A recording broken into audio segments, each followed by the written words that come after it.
Denge gel, denge Kurdistaniye.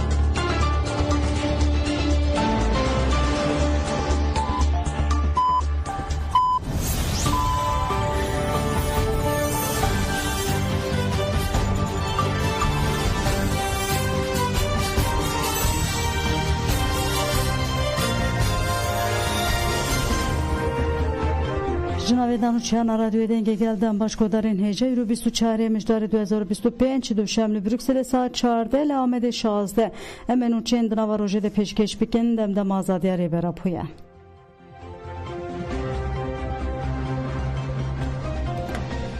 اندام کمیسیون دموکراسی خوشگوبراتی چون گروا ایمرالی evdemek ediriş bu serdana grava imrali ya komisyonal meclisa Türkiye de roje ve de bu Jibu ve ji komisyona roja iniye ango 21 mecdari lehevciviya bu praniya dengen AKP MHP'den parti tipo MHP biryara çuyin ederken biryar bu ku çarkez herin imraliye lekoma yeni yolu ragihan ku eve endam yoxe neşine jiber ve ke de heytede 8 man den parti seruk vekila kome Gülistan Kılıçkoçyiğit MHP'ci cigire seruke gişti Fethi Yıldız AKP'ci Hüseyin Yayman da saatin sibeh deketin serya İmrali.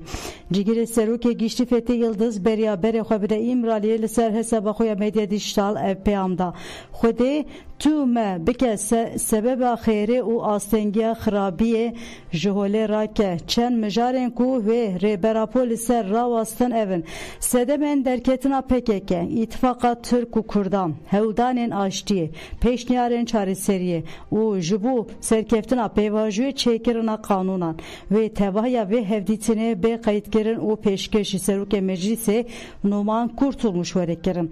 Kurtulmuş jî vê naverokê pêşkêjî komisyonê bike. Ev girtek di civîna komisyonê bên nirxandin û 10 salan ve şartî bên girtin. Di vê naberê de dema Serokkomarê AKP'ye Erdoğan ji civîna G-Bistan a ji Afrikaya Başûr ve digeriya bersiva pirsên rojnavanan da li ser pirsa çûyîna komisyonê ya İmralî Erdoğan ev bersivda. Komisyonê kareke girîng kir me jî bi hemû hêza xwe piştgirî da komisyonê. Hevdîtina bi Abdullah Öcalan rê ve pêşiya pêvajiyê veke û tevkariyê lê bike.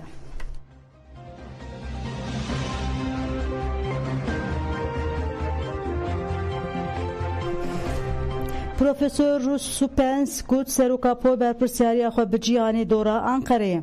Berdevkî Komîteya Azadî ji Öcalan re İtalyayê senatörê berê Profesör Doktor Govin Rus Supens ji Aneferaxivî got em weke alîgirên azadiya Öcalan û çareseriya pirsgirêka Kurd di demeke geleke girîng dene. Qonaxeke geleke kritik û em ji Roma'yê bi baldarî pêşketinên li Tirkiyeyê dişopînin. Birêz Abdullah Öcalan û Kurdan gaveke dîrok avêtiye. Komisyonek hatiye avakirin li heta îro dewlet û desthilatdariyê gaveke şember navêtiye. Profesör Rus Supens destşankir ku ji bo serkeftina pêvajiyê divê dewleta Tirk jî mîna gelê Kurd gavan bavêje. Lê xuya dike ku desthilatdarî û eniya siyasiya Tirkiyeyê gelekî parçe bûye. Em dizanin ku baskê leşkerî Türkiye geleke xurte û wendahiyên xwe dike bahane û heta niha ji bo pêvajiya çareseriyê tiştek negutiye. Profesör Rus Supens dibêje ji bo serkeftina pêvajiyê divê hurmet ji hev re bê nîşandan qanûnên li pêşiya azadiya astengên bêne guhertin. Divê Tirkiye demokratîk bibe hebûn û zimanê Kurdan bi temamî bêne naskirin, adalet bê ewlekirin û Birêz Öcalan û girtiyên siyasî hemû bêne berdan. Nabe ku Tirkiye Kurdên li Sûriyeyê û Qesedê bike bahane êdî ji bo tevahiya cîhanê ispat bûye ku aktorê bingehîn yê çareseriya meseleya Kurd Serok Abdullah Öcalan e.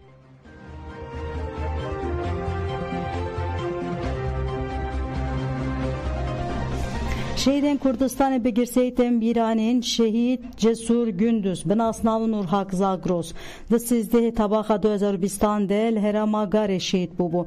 Ji bo şehîd Gündüz li navçeya Şirnax Silopya Şîn hat danîn.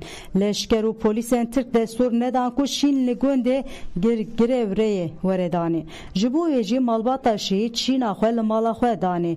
Nûnerên rêxistinên civakî partiyên siyasî û gelek welatî bi pêşengtiya meya derê çûn serdana Şevkena Şînê şehîd li malbata Şînê piştî rêzgirtinê hevseroka DPP Silopya Axivî got em ê heta dawiyê li pêşiya rêber Abdullah Öcalan û şehîdên xwe xwedî derkî bikevin.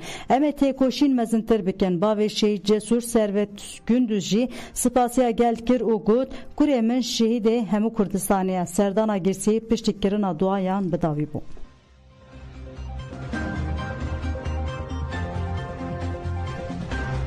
Bila CHP lîstikên xwe yên li ser Kurdan bi dawî bike. Konfederasyona Sendîkayên Ketkarên Cemeweriyê Kesk di 22 mijdarê de li Edeneyê bi tevlîbûna beşdarên ji 14 bajaran mîtîngeke mezin li darxist. Ji beşdaran Fatma Çığ wiha got dewlet hîna ji gavek navêtiye û gotinên xwe ji bîr kirine. CHP bi neşandina wekîlan ya İmraliyê şaşiyek dîrokî kir. Divê CHP ji bîr neke yên dengê wan bilind kirin emin û divê ji vê şaşiya xwe paş de vegere. Ne CHP û ne AKP nikarin me bixapînin. Ayşe Alagöşî got CHP bi xêra Kurdan rabûye serpiyan. Eger CHP li Kurdan û demokratan venegere wê bikeve. Em pêvajiya ku rêbertiya me daye dest vekirin pir erênî û giring dibînin. AKP û MHP pêvajiyê dirêj dikin divê vê helwesta xwe dibin çavan re derbas bikin. Mehdi Gündüz jî dibêje Kurd mafên xwe yên hukukî dixwazin. Perwerdeya bi zimanê dayîk dixwazin. Aştî yêkalî nabe divê dewlet û desthilatdarî gavên şember bavêje. CHP ji bo berjewendiyên xwe nêzî Kurdan dibe bila zanibe ku Kurd rewşa dawiya CHP ji bîr nakin. Seroka İHADê Edenê Yasemin Dora Şeker jî dibêje Aştî ji bo hemû civak û gelan giringe pêdiviya vî welatî bi aştiyê bi demokrasiyê ye. Weke İHADê em di her şertî de li gel aştiyê û demokrasiyê ne.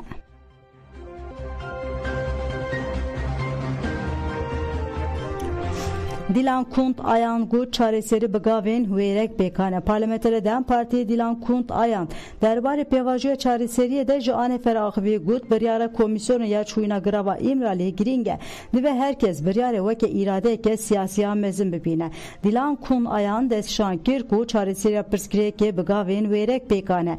Me dixwest ku CHP jî ji hevdîtina bi serok re cih bigire û bibe aktör. Mixabin me dît ku divê mijarê de gumanên wan hene.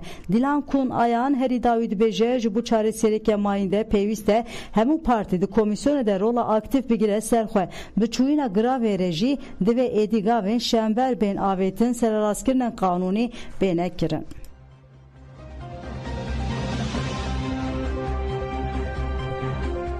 Belêgodarên hêja salvegera 47 ada mizrandina PKK û cejna berxwedana neteweyî li hemû beşên Kurdistanê bi coşeke mezin tê pîrozkirin. Gerîlayên Azadiya Kurdistanê ji têkildarî rojê hest û nêrînên xwe ji Anêferê gotin.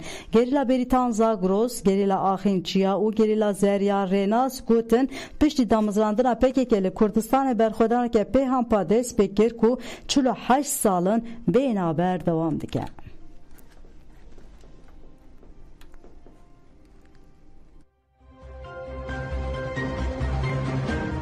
Di serê de em 48 salvegera 27 mijdarê li rêbera Apo li tevayî şehîdên şoreşê pîroz dikin.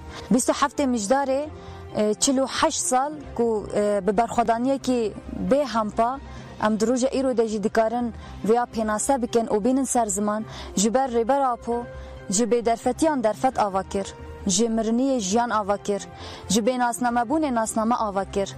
Taybet em wek jin wek milîtanên jin di nava tevgerê de به پیشنگتیا ریبر آپو و به پیشنگتیا حوال سارا کود آستا ریبرتیا جن دجمره پیشنگتی کر ایرو هم ده هر وارده دکارم پاراستنا خواب کن تایبت بانگا ریبر آپو یا 27 سباته کو به بانگا آشتی و جواکا دموکراتیک ریبر آپو بانگاوازی کر ام جاره کدن و پنگاوا استراتژیکیا کو ریبر آپو آویتی ام جبو خواب نگه دیگرن هر رول و میسیون کجما به خواستن ویا بجه بینن فلسفه ریبر آپو به فکر آزادی کو ریبر آپو به مدى قزنج کرن ام دوی ادعای دن حتی سرکفتنه ویا بردوام بکن Endama ihtiyacının civana Ruşlat deskeftiya sereke azadiye. Endama ihtiyacının civan helbes Ramsber Qandil tekildari Politikayên rejima Îranê ji Ajansa Mezopotamya Mare axivî got têkoşîna jinan sînorên Kurdistanê derbas kiriye. Hem li Îranê û hem li cîhanê bûye têkoşîna hevpariya jinan. Vê têkoşînê hişmendiya mêrê serdest û zex li ser jinan lawaz kiriye. Dîsa jî em dibînin ku tundiya fîzîkî destirêjî taciz û di tevenê piçûk de zewac zêde heye. Ev encama netewe dewletê mêre. Helbest Ramsar Kandîl got ku piştî şoreşa jin jiyan azadî rejîmê tedbîrên mezin girtiye. Arman ji ev bû ku rê li ber têkoşîna jinan bigire. Jaliyekî jinên ciwan jehrî kirin, jaliyê din ve bidihan jin hatin şewitandin û du jin jî şehîd ketin. Helbest Ramsar Kandîlê dazanî ku hişmendiya serdest bi bingeha ji hişmendiya kujerê qastik digire. 30,000 salin ku desthilatdariya mêrê serdest heye û bi hişmendiya kujerê qastik kar dikin. Rêbera ku di manîfestoya xwe de bahs dike û armanca desthilatdariya mêr eşkere dike. Divê jina Kurd hem xwe birêxistin bike hem bi jinên Îranê û tevaya cîhanê de rêxistiniya xwe fireh û mezintir bike. Heke jin bikaribe vê bikin ve encamê jî bikirin.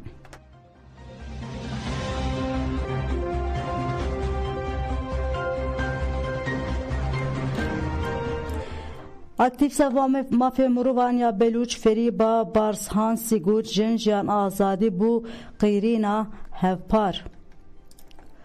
Belûç Feriba Barhonsi ji bona 25 mijdarê got li Belûcistanê jin rastî êrişên fîzîkî û civakî tên rewşeke trajîk heye. Lê piştî kuştina jina Emînî berxwedana jinên Kurd me jî dest bi têkoşînê kir. Di demekekin de bertekek kolektif û rêxistinkirî derket holê. Li hemberî ku hêzên ewlekariyê gule li ger reşandin û zêdetirî 100 kes kuştin û zêdetirî 300 kes jî birîndar kirin jî jinan xwe neda paşî. Têkiliyê jinên Belûç bi tevyera jinên Kurd re heye. Em bi rêxistinên jinên Kurd re kar dikin têkoşîna jina Kurd ji bo me îlham e. Êdî em jî wek jinên Belûcî duruşmeya jin jiyan azadî bi kar tînin. Vê duruşmeya Kurdî bûye çandek û ne tenê li Îranê li tevaya çalakiyên li cîhanê de tê bikaranîn. Feriba Bahransarî herî dawî dibêje 25 mijdarê ji bo hemû jinên cîhanê girîng e û divê piştevaniya nav neteweyî werê xurt kirin. Di têkoşîna me de tişta herî zêde hêviyê dide berxwederiya jin û ciwanan piştevaniyê ye. Têkoşîna jinê kilîda guherîna mayînde ya hemû cîhanê ye.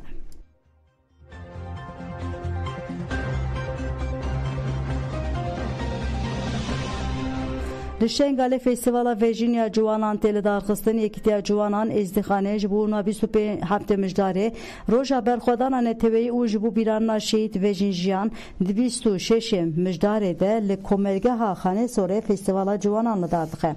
Yekemîn Festîvala Virginê wê bi çalakiyên werzîjî yên wekî futbol, voleybol, pêşbîrka bazdanê û lîstika bîrê were pêkanîn. Hat gotin ku wê li qada Festîvalê Konê jinolojiyê û standa pirtûkên rêbera Rapojî werendanîn. Berdevka Yekîtiya Ciwanên Êzdîxanê Lîsa Xeyrê derbarê festîvalê de ji Ajansa Anefera Axivî got hevala vejîn jineke çawa bû û ji li Şengalê gelek kar û xebat meşandin. Bidihan ciwan perwerde kirin û rehê ciwantiyê zindî kirin. Ji bo kedaweya ji bo civaka êzdî me festîval bi navê wê li darxistiye.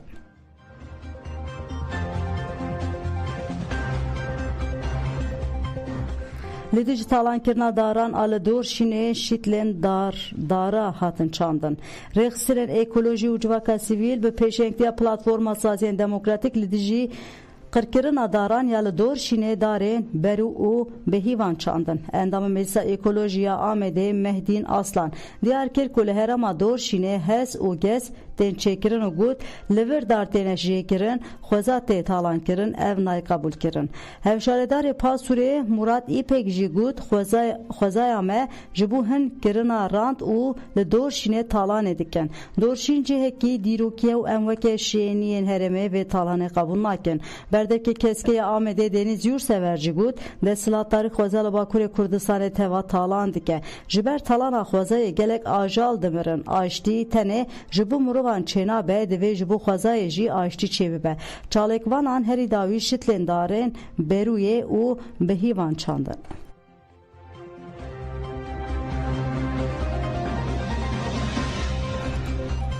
Belê godanîja îrojê hematin dawiyan û çeyên xwe heta sibebê min xweşiyê dedan baş azad.